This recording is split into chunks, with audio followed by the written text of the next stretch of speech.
After being dropped off by her husband, a pregnant woman punched an injured man and took him to hospital. The next day, when she woke up, she was surprised to see a line of black cars parked in front of her house. At the auto repair shop in San Lucas, the morning was busy, and Margarita, a young mechanic, was working intensely under the hood of a car. Totally focused on her task, she almost didn't notice a colleague approaching. "Hi, Margarita. You're here early, are you already working on the car? What happened, do you need help?" Lucas asked excitedly, wiping the sweat from his forehead. "Hi, Lucas. I'm done, it was a problem with the ignition. I changed the spark plugs, and now it's working perfectly. I'm going to wash my hands and have a coffee. I brought some tortillas that I made last night, if you want." Margarita had oil on her face, holding a rag and a screwdriver. Lucas smiled and praised, "Ah, Margarita, you're incredible. You fix cars, make tortillas, and you're still beautiful. Too bad I'm married. If you have a boyfriend, he must know how lucky he is. An intelligent girl like you deserves to be valued." Margarita sighed and, taking a sip of hot coffee, replied, "Ah, men. They are all the same. First, just romance, and then they disappear." Before they could continue their conversation, a car parked, and another customer arrived. Margarita said goodbye to Lucas, who began to whistle a simple melody. She loved being a mechanic, despite the challenges, enjoying the day-to-day life in the workshop, the customer stories and the new things that always came up. Raised in the countryside and cared for by her grandfather after losing her mother, Margarita found her passion in the workshop and her strength in life. From a young age, Margarita learned everything about cars and mechanics from her grandfather, who taught her with dedication. In search of new horizons, she moved to the city, where she started working as a waitress. It wasn't his dream job, but it was a start. It was there that he met Jorge, a young artist and regular customer who always ordered coffee and sandwiches. Little by little, Jorge and Margarita began to get closer.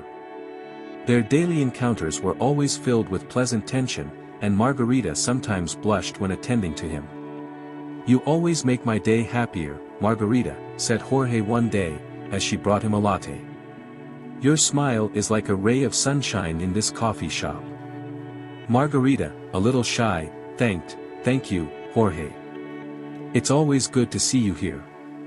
In a surprisingly sweet gesture, Jorge showed up one Wednesday with a bouquet of pink daisies. "Daisies for my Margarita. You're as pretty as those flowers, and I was wondering if you'd like to go to an art show with me. I have 2 exclusive tickets." Margarita's heart quickened. "I'd love to go with you, Jorge. I've never been to an exhibition, so I'm going to enjoy it." And so their relationship began. Jorge started to meet her at her house after work, and his trips to the cafeteria became even more frequent, always full of laughter and deep conversations. Margarita found herself increasingly involved, dreaming of a future with Jorge. However, life had other plans. After a few months of dating, Margarita discovered that she was pregnant with twins. With a heavy heart and a mixture of joy and fear, he decided to tell Jorge that same night. "Jorge, I'm pregnant with twins," he revealed, his eyes full of expectation. Jorge, surprised, doubted the news. "Twins? I don't know what to say, Margarita, is this serious?" he asked, worried. "Yes, they are our children," she replied, with a glimmer of hope in her eyes. "We need to get married soon, before people start talking." Jorge seemed distant, lost in thought. "It's too early, Margarita. I need to think." Since that day, Jorge has become a shadow of the man she knew. He stopped going to the cafeteria, and his calls and messages went unanswered. Margarita felt abandoned and confused, until one day a friend came with disturbing news. "Margarita, I'm sorry, but yesterday I saw Jorge in a restaurant. He was with another woman, laughing and holding hands." Margarita, in disbelief, whispered, "Jorge wouldn't do that to me." But the doubt was already planted. Determined to discover the truth, Margarita went to Jorge. There he was, leaving an elegant building hand in hand with an unknown and very elegant woman. Excited, Margarita confronted him immediately. "Jorge, how could you betray me? I'm pregnant, with twins. Babies in my belly," said Margarita, her voice trembling. Jorge, scared, tried to calm her down. "Margarita, I can explain. This is Olivia, my fiancée. My parents decided this, it's a complicated family agreement." Margarita, surprised, asked, "What about our children?" Jorge looked away and replied coldly, "I don't know, maybe you should figure it out yourself. I'm not your husband, so stop with the drama. You could take some medicine and get rid of those fetuses." Before Margarita could respond, the tall blonde approached and interrupted Jorge. "Who is this, Jorge?" Margarita, her eyes full of tears, watched as they argued. She ran as fast as she could, realizing that Jorge wasn't the man she thought he was. Now, with an uncertain future, she was alone, but determined to be strong for her twins. Margarita felt defeated and humiliated after the confrontation with Jorge and his fiancée, as if she were living in a nightmare, a reality too cruel to be true. Unable to return to work that week, she was consumed by sadness and exhaustion at home. Margarita spent her days crying, thinking she would never do what Jorge suggested. "How could I get rid of the babies? How will I get through all this?" She questioned herself, terrified of what the future held. It was then that Maria, her best friend, knocked on the door, worried. "Margarita, are you okay? I need medicine. My son has a high fever." When Maria saw Margarita's condition, she was shocked. "What happened, Margarita?" Between sobs, Margarita told everything about Jorge, the pregnancy, and the painful encounter. Maria listened attentively, shaking her head in disapproval. "That's terrible, Margarita. But now, what are you going to do?" Margarita, devastated, replied, "I don't know. I think I was fired from the cafeteria. Maybe I should go back to the country, I just want to hide. How will I survive, Maria?" Maria thought for a moment and suggested, "Look, Margarita, going back to the countryside isn't the solution. You learned a lot about cars from your grandfather, right? Why don't you try working in the auto repair shop?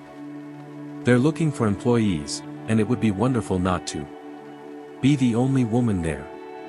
Just don't mention that you're pregnant now, much less that they're twins." Margarita wiped her tears and looked at Maria, surprised and grateful. "Do you think I could do it? I've always fixed everyone's cars, but working as a mechanic." "Friends, of course," replied Maria with a smile. "Come with me tomorrow, I'll talk to Johanna, the owner. She's picky, but I think you'll like it." The next day, Margarita joined Maria and they went to the company. Johanna initially doubted Margarita's ability, but was soon surprised. Margarita knew a lot about cars, drove any model deftly and proved to be an excellent professional. "You're amazing, Margarita," said Johanna, finally convinced. "Welcome to the team." Revitalized by her new job, Margarita began talking to clients and solving their problems, finding a distraction from her pain and new hope for the future.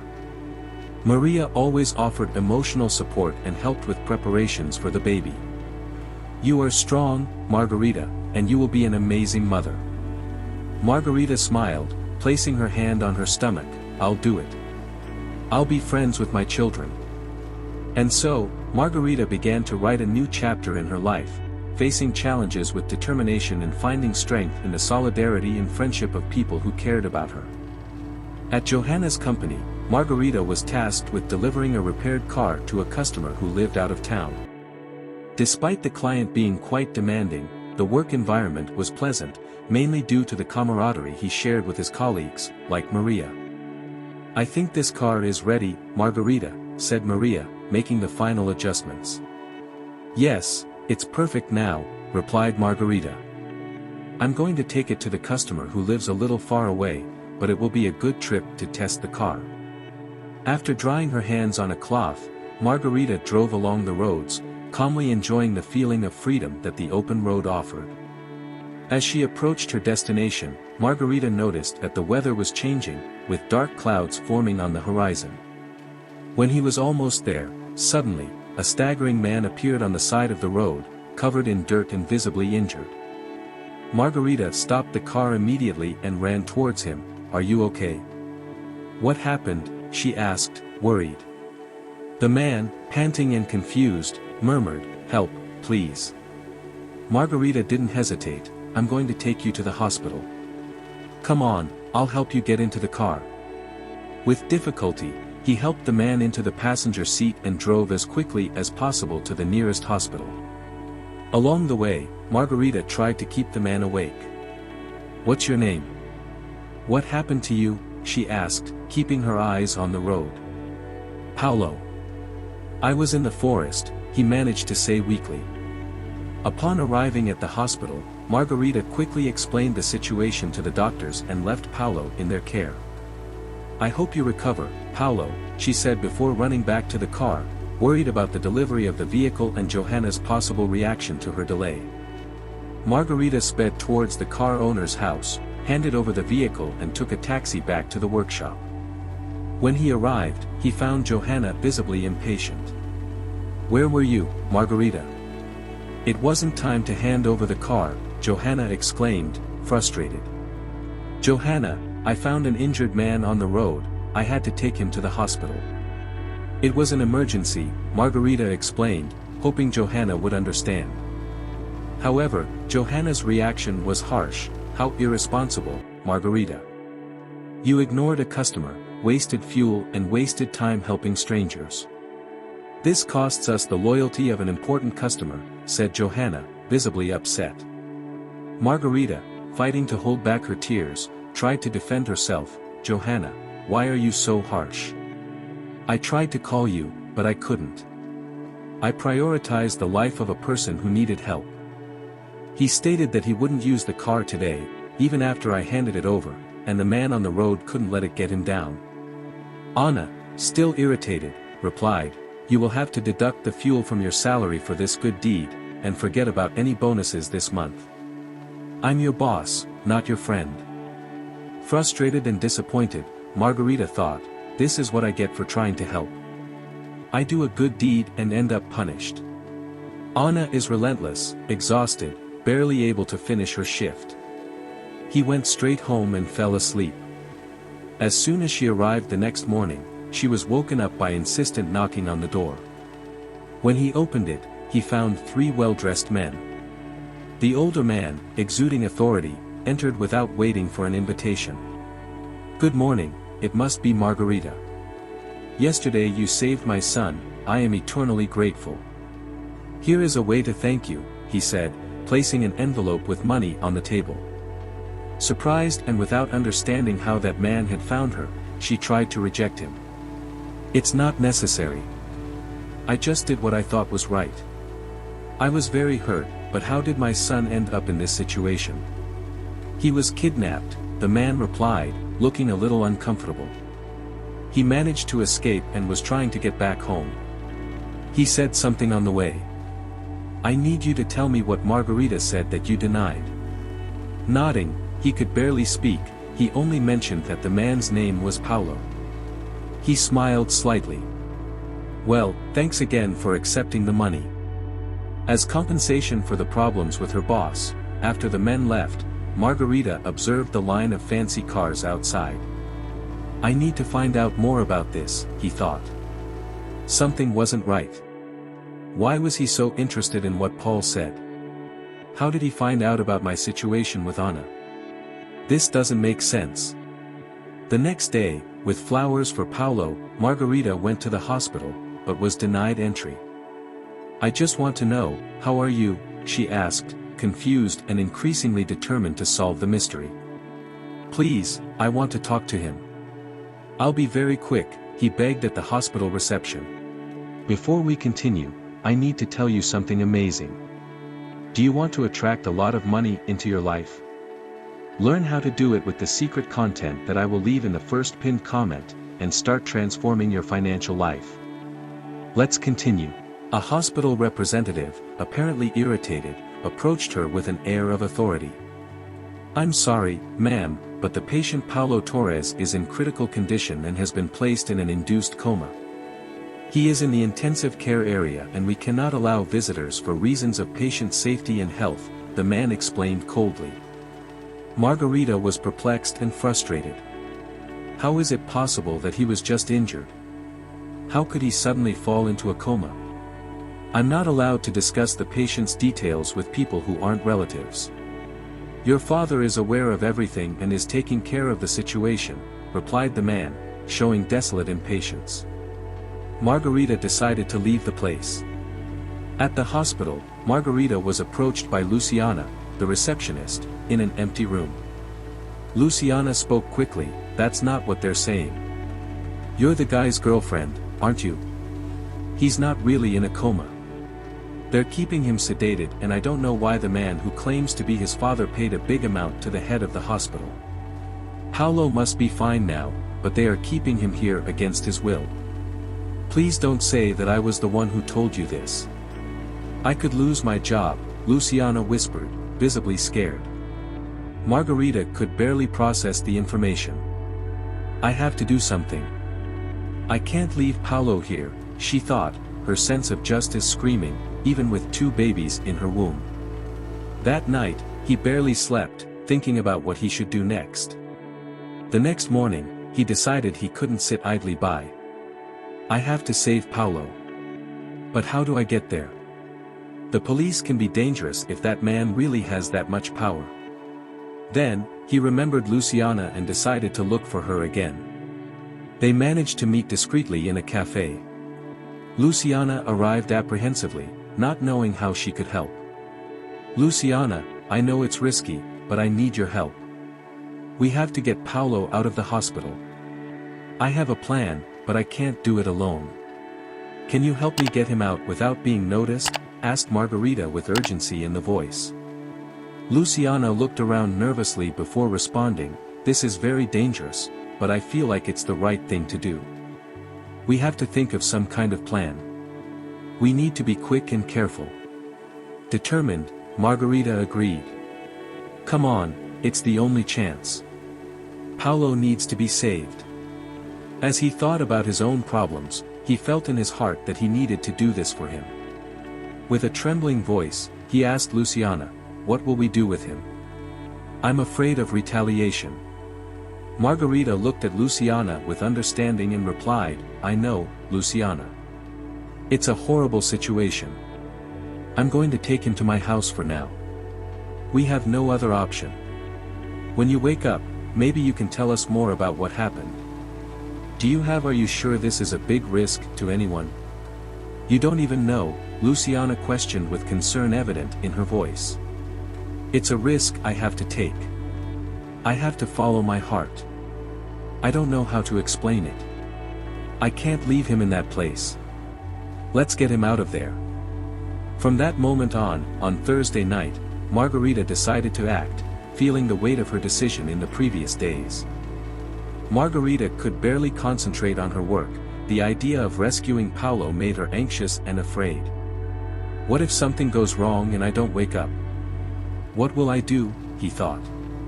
However, Margarita knew she had already gone too far to turn back. On the planned night, with her heart pounding, Margarita put on the robe that Luciana had provided and went to the critical unit. Arriving there, Luciana was already waiting with a stretcher.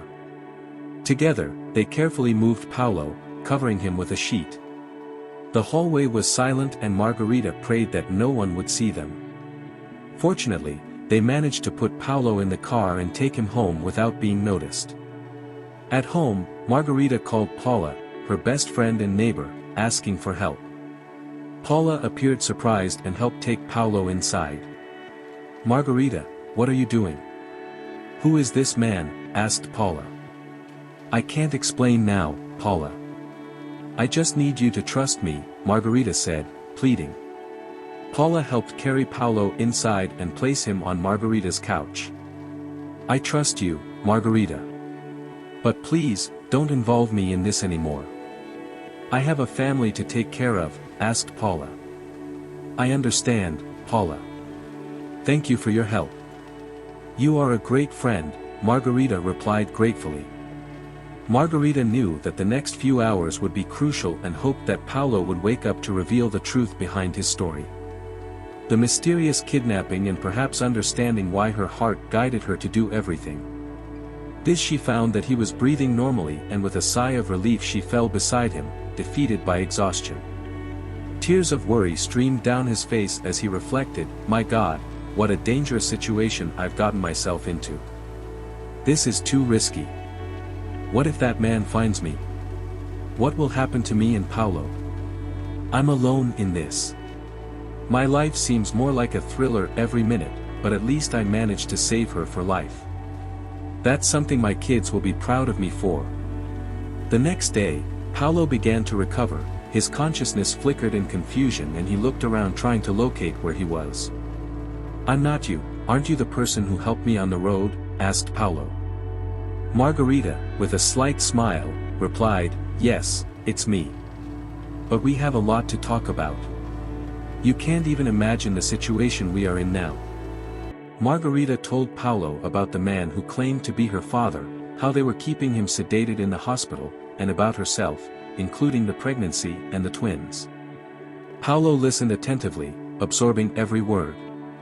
When Margarita finished, Dan began to tell his own story. "He's not my father. My real parents were very rich, my father owned a car factory and my mother was an administrator. They died when I was very young, and this man you mentioned took care of me and the business like a guardian. He was always distant, never showed affection.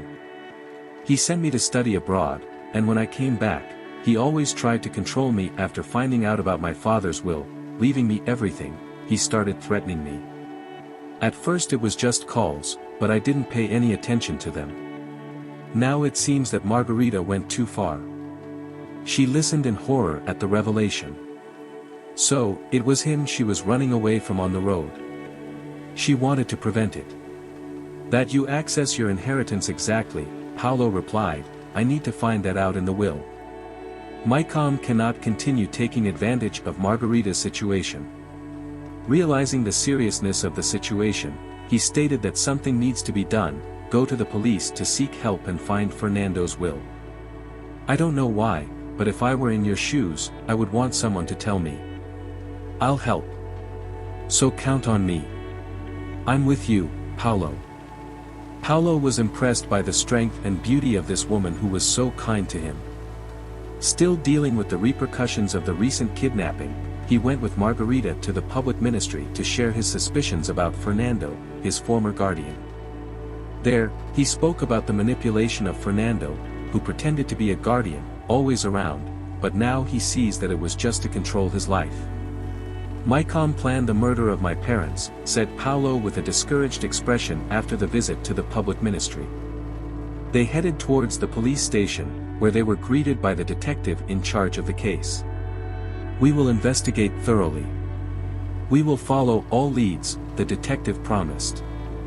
Margarita, aware of the gravity of the situation, remained at Paolo's side, offering her support. During the investigation, the detective brought to light the truth about the death of Paolo's biological parents, revealing that Maicom was involved in the crime. "Maicom planned the murder of his parents," he said. Paolo was shocked by the revelation. "I can't believe we've come this far," he said, with Margarita at his side to comfort him. Margarita and Paolo went through difficult times together. In front of Fernando's associates, "We are not going to let him get away with it," Margarita declared with determination.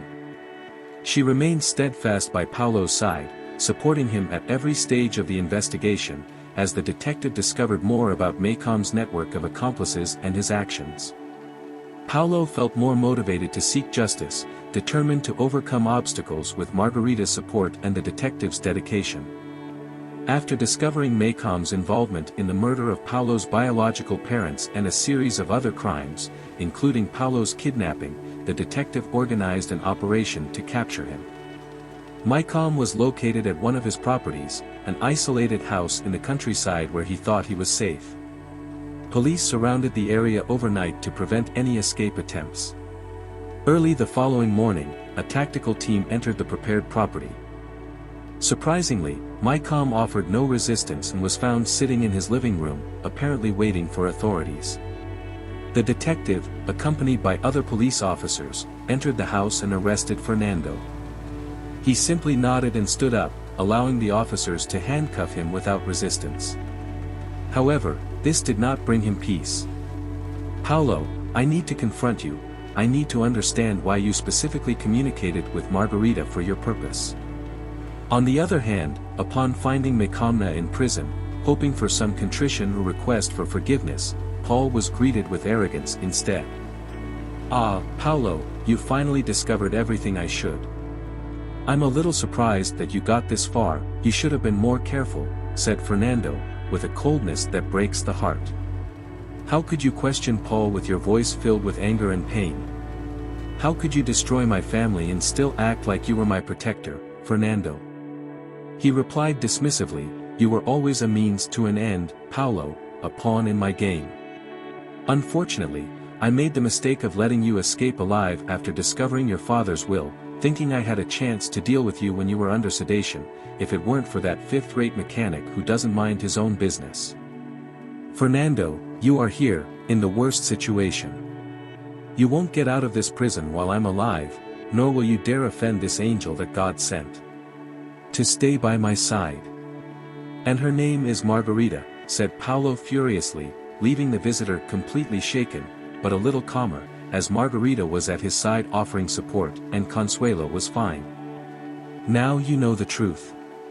He will pay for everything he did," stated Margarita, holding Paulo's hand, with Margarita by her side, ready for the long legal process that lay ahead, determined to seek justice not only for herself, but also for his memory of his parents. Paulo's narrative was marked by betrayal and pain, but also by courage and bravery. In search of the truth, Paulo finally took control of his father's company. He often visited Margarita, strengthening their friendship. In fact, he already knew that what he felt for her went beyond friendship. During one of these visits, the question arose of Margarita moving to a more comfortable place. "You should really consider moving to a better place," Paulo said, looking around his small apartment. Margarita replied, "I know you're worried, but I like it here. It's small. But it's my little place. I only think about your comfort and the baby's comfort too." As the pregnancy progressed, working as a mechanic was no longer a safe option for Margarita. "I can help you financially," Paulo insisted, clearly worried. Margarita sighed, "I know I'm going to miss that job. Despite the problems I had with the boss, it was more than just a job for me." "You know, Paulo, you came to talk to him. Dear, I understand, but now it's time to think about your health and the twins. Let me take care of you," said Margarita looking at Paulo, grateful. "You already do so much for me, Paulo. I don't know how to thank you," she expressed. "You need to thank Margarita. I just want to be by your side," Paulo replied. "You saved my life," Paulo said, holding her hand. "And by the way, about the birth, I would love to be the godfather." "Can I?" he asked. With Paulo's proposal to be the baby's godfather, tears of gratitude welled up in Margarita's eyes. "Of course yes, Paulo. It would be an honor," she said, her voice breaking internally. Margarita also had feelings for Paulo. There was something about him that attracted her irresistibly, but he tried to contain himself, "But I can't let myself go. Paulo is so kind and attentive. But he deserves someone better than me," she thought one afternoon after a prenatal appointment. Margarita met Luciana, the hospital receptionist. They decided to go to a cafe to talk. "You look so beautiful, pregnant, Margarita. Tell me everything, how is life now?" Luciana asked curiously. Margarita smiled. "Oh, Luciana, you almost won't believe it. A lot of things happened. I feel fulfilled for having helped Paulo. I feel like I did the right thing. I'm grateful for your help." "And me? Well, here I am dealing with the pregnancy and with Paulo, the man you saved." "How is he?" asked Lucia in surprise. He's fine. Has he taken control of the company? We've become very close, Margarita confessed doubtfully. Luciana encouraged her, saying that this is wonderful. You deserve to be happy, Margarita. And as for the twins, any man who truly loves you will accept you and your babies. Margarita nodded, feeling a little sad, a little more hopeful about having something more with Paolo. Thank you, Luciana. Sometimes I feel so alone in all of this. It's good to always have someone to talk to. I'll be here for you, Luciana replied. And about Paolo, let things happen naturally. But I have no doubt that that man loves you. Look at everything you risked and did for him. You are a hero.